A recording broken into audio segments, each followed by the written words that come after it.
Hi, I hope you're keeping in the best of health. I hope you're keeping dry. We have been getting a lot of rains from the other day. I like this weather, it's cool. We don't have to use fan enough for night time, so we can save a little bit on the electricity bill. But we have to just enjoy the seasons as they come and not to be complaining. So if we get rain, just dance in the rain. You go have to deal with the mud, but just prepare for that and just be grateful, just to live a life of gratitude. So today I was meditating on the fact, some people have an open door policy. Well, I live by an open hand policy.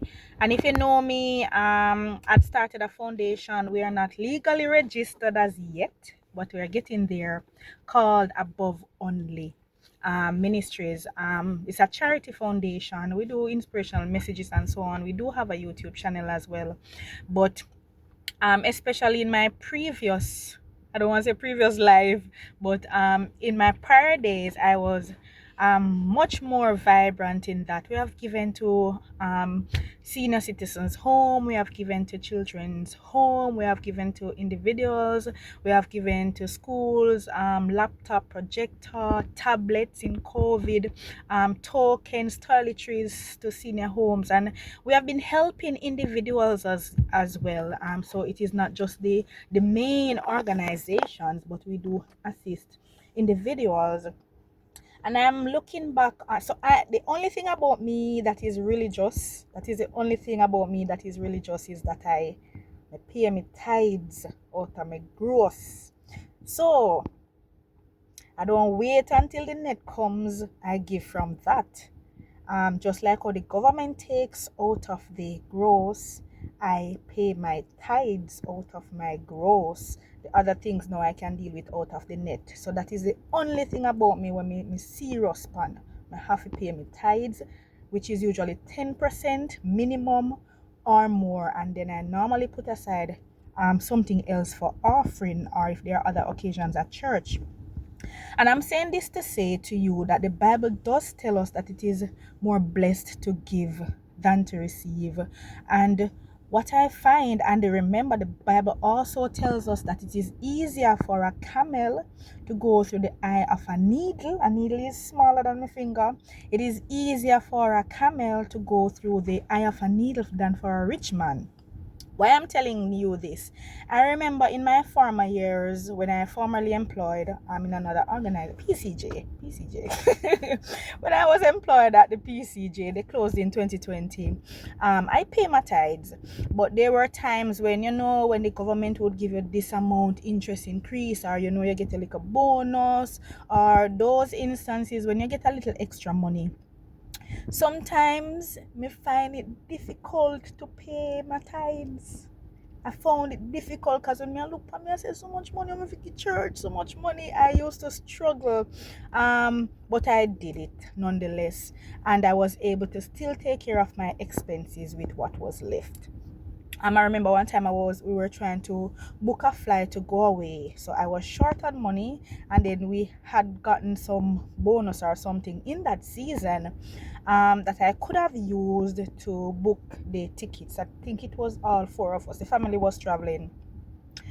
But if me pay my tithes, I go short, and it was a struggle. Let me tell you, say it was a struggle. It was a struggle for me. And me say, I go pay my tithes. If we not go foreign, maybe I can know we go foreign. Let me pay my tithes just the same. Out of the money, I did enough money we get at the time, I pay my tithes. Good chunk. And friends, you would not believe, I think that was like the Thursday or the Friday. And you would not believe that the following Tuesday thereabout, when I went on to check the tickets, the fares had dropped.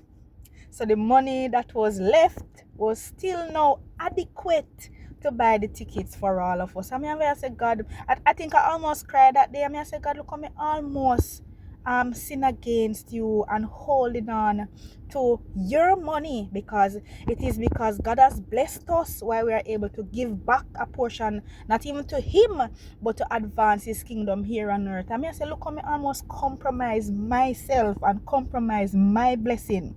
Because when you withhold from giving, into the lives of others. When you withhold from giving into the church to advance different programs that they have, we have a cooking program, we run a school that we partner with Heart. There are so many programs in the church, and it takes cash to care. So don't believe that you're giving church money or you give pastor money. You see, because I sit on the council and stuff, and I know where our money is going. So I'm always open-handed, and I'm just saying this to say to us that we have to be careful. And that is why I try to live a very humble life, a very simple life, simple, minimalist life, because I find that when wealth increases, the Bible tells us we are not to set our hearts on it. That is the challenge. And when wealth increases, it carries a lot of other problems with it. There is no gonna be an issue for you to keep that wealth, and then you have to go stress out or go scam out your little money. So we have to be mindful wherever we are, just to be faithful in the small things, because it is when we are faithful in the small things that God will grant us more. But if He's giving you a little and you're not faithful in it, don't expect Him to give you more. You cannot get any more if you're not faithful with the little. So be consistent, be faithful, trust God.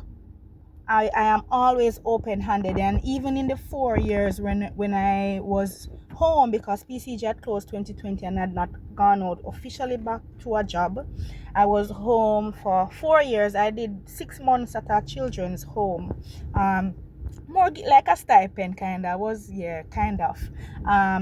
And for me, I even in those times I still lived by an open hand policy.